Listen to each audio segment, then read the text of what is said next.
बिस्मिल्लाहिर्रहमानिर्रहीम। अस्सलामुअलैकुम। टिकटॉकर सना यूसुफ का कत्ल होता है और अभी 24 घंटे भी नहीं गुजरते कि इस केस को सोल्व कर लिया जाता है। कातिल कौन था, कत्ल क्यों किया, ये तमाम चीजें सामने भी आ जाती हैं। यहाँ तक कि कत्ल इस्लामाबाद में होता है, लेकिन पुलिस फैसलाबाद जाकर कातिल को गिरफ्तार भी कर लेती है। अब ये चीज सिर्फ हमारे मुल्क में नहीं होती, बल्कि पूरी दुनिया में यही सिस्टम चलता है कि जब कातिल गरीब होता है तो केस बहुत जल्द सोल्व हो जाया करता है, लेकिन जब कातिल ताकतवर होता है तो केस कभी भी सोल्व नहीं हुआ करता। महीनों और सालों तक इन्वेस्टिगेशन ही चलती रहती है। फिर चाहे हमारा असगर के वालिदैन हो या उसका पर्सनल स्टाइलिश दानिश मसूद, तमाम लोगों का यही कहना है कि हमारा असगर की मौत कुदरती नहीं, बल्कि हमारा असगर को कत्ल किया गया है। और जितने भी क्रिमिनल इन्वेस्टिगेटर यानी वो लोग जो कि जुर्म की तहकीक किया करते हैं, इस चीज के एक्सपर्ट होते हैं, उनका भी यही कहना है कि हमारा असगर की मौत बिल्कुल भी कुदरती नहीं, बल्कि साफ साफ पता चल रहा है कि इसको कत्ल किया गया है। हमारा असगर को कत्ल क्यों किया गया और कातिल कौन है वो भी दीवार पर लिखा हुआ है, लेकिन कोई पढ़ने को ही तैयार नहीं। और अब मैं आपको एक एक कर बताता हूँ कि असल में क्या हुआ और हमारा असगर का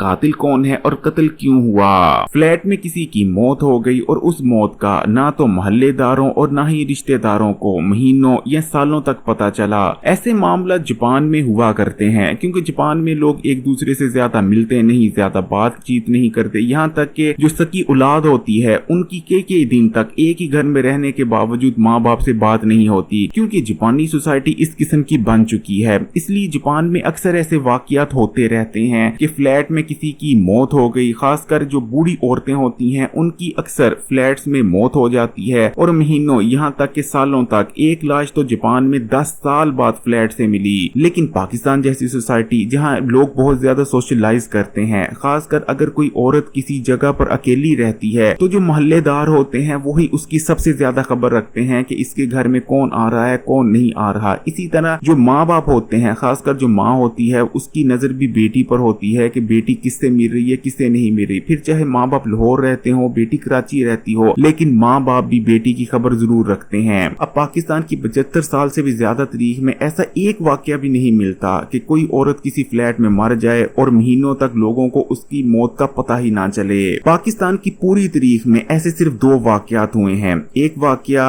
आशा आपी का हुआ है। आशा आपी जो कि टेलीविजन की एक मशहूर अदाकारा थी, कराची में उनकी मौत भी एक फ्लैट में हो जाती है, लेकिन एक हफ्ते बाद उनकी मौत का लोगों को पता चल जाता है। लेकिन हमारा असगर के मामले में 9 महीने से ज्यादा वक्त गुजर जाने के बाद लोगों को ये पता चलता है कि फ्लैट में हमारा असगर मर चुकी हैं, उनकी लाश पड़ी है जो कि गल सड़ गई है। क्योंकि हमारा असगर के कत्ल के पीछे बहुत ही ज्यादा ताकतवर लोगों का हाथ है, इसलिए यहाँ ये भी कहा जा सकता है कि हो सकता है कि आशा आपी को भी फ्लैट में कत्ल कर 7 दिन बाद उनकी लाश इसलिए बरामद करवाई गई हो ताकि लोगों का जहन बनाया जा सके कि ऐसा भी हो सकता है। यहाँ इस चीज को भी याद रखें कि मीडिया हमारा असगर के केस को बार बार या तो खुदकुशी या फिर डिप्रेशन में आकर दिल का दौरा पड़ जाने का रंग देने की भी कोशिश करता रहा है। हमारा असगर एक सुपर मॉडल थी और आप जानते ही हैं कि मॉडलिंग इंडस्ट्री में जो लड़कियां होती हैं अक्सर वो गलत रास्ते पर निकल जाती हैं। लेकिन हमारा असगर के बारे में कहा जाता था कि ये वाकई एक पढ़ी लिखी लड़की थी और कभी भी इसने कोई ऐसा काम नहीं किया था जो कि गैर मौजू होता है, आप समझ रहे हैं। लेकिन दूसरी तरफ हमारे माशरे में ऐसे ताकतवर भेड़िए भी पाए जाते हैं जिनके पास बहुत ज्यादा दौलत भी है और बहुत ज्यादा ताकत भी। अब जब किसी ऐसे भेड़िए का दिल किसी मॉडल पर आ जाता है या किसी लड़की पर आ जाता है तो उसके पास बहुत ज्यादा ताकत भी होती है और बहुत ज्यादा पैसा भी। और अक्सर ऐसे भेड़िए मुख्तलिफ तरह से उन लड़कियों का शिकार किया करते हैं। और आप डार्क वेब के बारे में तो जानते ही हैं। डार्क वेब दुनिया की एक ऐसी हकीकत है जो कि मौजूद है और पूरी दुनिया में इसे ऑपरेट भी किया जा रहा है, लेकिन ज्यादातर लोगों को ये नजर ही नहीं आती। जाहिर बात है इसका मकसद ये है कि तमाम चीजें होती भी हैं, लेकिन तमाम चीजें बिल्कुल छुप छुपा कर की जाती हैं। दुनिया भर में डार्क वेब पर क्या कुछ नहीं हो रहा। कभी बच्चों के साथ जिनसी फेल किए जाते हैं, तो कभी किसी शख्स को लाकर उसे टॉर्चर किया जाता है, उसकी आंखें निकाली जाती हैं और ये सब कुछ लाइव दिखाया जा रहा होता है। ये तमाम चीजें जिस रूम में हो रही होती हैं अक्सर उसे रेड रूम कहा जाता है, यानी खूनी कमरा कहा जाता है। खूनी कमरे में कभी बच्चों के साथ कभी बच्चियों के साथ जुल्म होता है तो कभी किसी हट्टे कट्टे मर्द या औरत को इस रेड रूम में लाया जाता है और एक एक कर उसके जिस्म के हिस्से काटे जाते हैं, जिंदा उसे काटा जाता है और उसकी तकलीफ को दूसरी तरफ बैठे जो बहुत ज्यादा दौलतमंद और पैसे वाले लोग होते हैं उसको देख रहे होते हैं और इस तमाम बर्बरियत को इंजॉय करते हैं। आप खुद ही अंदाजा लगा सकते हैं कि इन लोगों की ज़हनियत कैसी होती है। अब एक बहुत बड़ी पॉसिबिलिटी ये है कि ये तमाम मामला डार्क वेब से जुड़ा है। हो सकता है कि हुमैरा असगर के फ्लैट को ही रेड रूम बनाया गया हो। पहले हुमैरा असगर को कई दिन तक, कई रातों तक टॉर्चर किया जाता रहा हो और ये तमाम टॉर्चर उन लोगों को लाइव दिखाया जाता रहा हो जिन्होंने इस टॉर्चर के पैसे दिए थे और उसके बाद हुमैरा असगर को टॉर्चर कर करके कत्ल कर दिया गया हो। लेकिन बात यहाँ तक भी खत्म ना हुई हो। हुमैरा असगर की लाश कैसे सड़ेगी इस चीज को भी लाइव दिखाया जाता रहा हो, क्योंकि इस चीज के भी सबूत मिलते हैं। हुमैरा असगर की मौत के बाद बिल्डिंग में जो दूसरे फ्लैट थे उनमें रहने वाले लोगों को लाश की बदबू भी आई, लेकिन अचानक से वो बदबू खत्म हो जाती है, क्योंकि जाहिर बात है लाश की बदबू एक दो दिन तो नहीं आती। लाश जब सड़ती है तो महीनों तक लाश से बदबू उठती है। अब हो सकता है कि हुमैरा असगर की बॉडी को कुछ महीनों के लिए उसकी बिल्डिंग से गायब कर कहीं और पहुंचाया गया हो, ताकि बिल्डिंग वालों को इस चीज का शक ना पड़े कि बिल्डिंग में कोई लाश है जो कि सड़ रही है, जिससे बदबू आ रही है। और उसके बाद जब कुछ महीने गुजर गए और हुमैरा असगर की बॉडी से बदबू उठना बंद हो गई तो दोबारा उसी फ्लैट में, जिस फ्लैट में हुमैरा असगर रहती थी, उनकी लाश को पहुंचा दिया गया हो। अब ये तमाम मामला डार्क वेब की तरफ भी इशारा करते हैं। आपका क्या ख्याल है कमेंट्स में जरूर बताइएगा।